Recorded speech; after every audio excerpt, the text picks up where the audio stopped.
श्री स्वामी समर्थ. घरात negative energy असल्याची लक्षणे. विनाकारण एखाद्या गोष्टीची सतत काळजी किंवा चिंता वाटत राहते. पुढे जाऊन त्याचे रूपांतर डिप्रेशनमध्ये होते. काम शेवटच्या टप्प्यात अडकते किंवा होता होता राहून जाते. एखादी चालून आलेली संधी आश्चर्यकारकरित्या हातातून जाते. सतत वाईट स्वप्न पडतात. घरातील प्रत्येक व्यक्तीला सतत आळस व थकवा येतो. कोणत्याही कामात मन लागत नाही.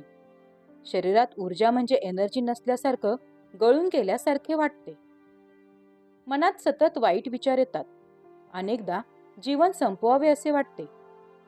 घरातील साहित्य सतत तुटपुट, टीव्ही, फ्रीज, वॉशिंग मशीन, मिक्सरची इलेक्ट्रॉनिक साधने वारंवार खराब होतात. घरात सतत तोटे आणि नुकसान होते. कोणत्याच कामात यश मिळत नाही. घरातील व्यक्ती सतत आजारी पडतात. हे आजारपण औषध उपचार घेऊन सुद्धा लवकर बरे होत नाही. घरात निगेटिव्ह एनर्जी आहे की नाही हे कसे ओळखावे? एक काचेचा ग्लास घ्या. त्यात पिण्याचे पाणी भरा. थोडेसे गंगाजल मिसळा. मूठभर गुलाबाच्या पाकळ्या त्यात टाका. हा ग्लास घराच्या एखाद्या कोपऱ्यात ठेवा. 24 तासानंतर ग्लासमधील पाण्याकडे निरखून पहा. जर पाण्याचा रंग गुलाबी अथवा लाल झाला असेल तर घरात निगेटिव्ह एनर्जी आहे असे समजावे. निगेटिव्ह एनर्जी घालवण्याचे उपाय. सायंकाळी अंगणातील तुळशीजवळ तुपाचा किंवा तेलाचा दिवा न चुकता लावा. निगेटिव्ह एनर्जीचा त्रास होत असलेल्या व्यक्तीला लहान मोहरी, मोहरीचे दाणे, लाल मिरची आणि मिठाने नजर उतरवा. या तिन्ही वस्तू आपल्या घरात एकत्रित घेऊन 3 वेळा उतरवा. घरात हनुमान चालीसा ऐका.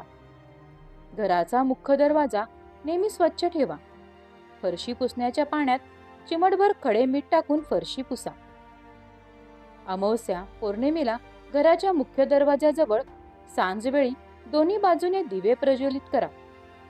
किचनमध्ये लाल कपड्यात 1.25 किलो मीठ बांधून ठेवा. हे मिठाची पुरसुंडी बाहेर व्यक्तीला दिसणार नाही अशी ठेवा. व्हिडिओ आवडल्यास चॅनलला लाईक करा, शेअर करा आणि सबस्क्राईब करायला विसरू नका. श्री स्वामी समर्थ. जय जय स्वामी समर्थ. श्री स्वामी समर्थ.